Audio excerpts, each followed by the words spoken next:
Hello everyone. तो हम आज बात करने वाले हैं पवन सिंह जी और काजल राघवानी का एक बहुत ही बेहतरीन वीडियो सॉन्ग के बारे में, जिसका फुल टीजर रिलीज हो चुका है और फुल वीडियो सॉन्ग का रिलीज डेट भी आ चुका है।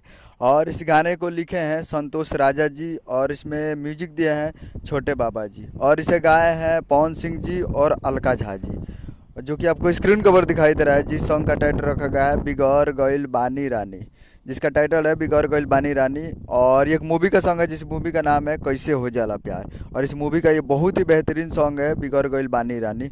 और ये फुल वीडियो सॉन्ग रिलीज इन्होंने 31 मार्च सुबह 6:30 AM पे फुल वीडियो सॉन्ग को रिलीज किया जाएगा। और वीडियो में है पवन सिंह जी और काजल राघवानी जी, जो कि काफ़ी बेहतरीन सॉन्ग फुल टीजर रिलीज हो चुका है। और बेहतरीन सॉन्ग को 31 मार्च को सुबह 6:30 पे रिलीज़ किया जाएगा। तो आप लोग तैयार रहिएगा 31 मार्च को सुबह 6:30 पे। और फुल टीजर जाकर आप एवरेस्ट भोजपुरी यूट्यूब चैनल पे जाकर देख सकते हैं। उम्मीद कर रहा हूँ कि वीडियो अच्छा लगा तो चैनल को सब्सक्राइब, बेल आइकन प्रेस कर देंगे। इससे खेसारी लाल यादव जी और पवन सिंह का लेटेस्ट न्यूज़ लेते रहे। वीडियो को एक लाइक कीजिए। मिलता है अगले वीडियो, तब तक के लिए जय हिंद, जय भोजपुरी।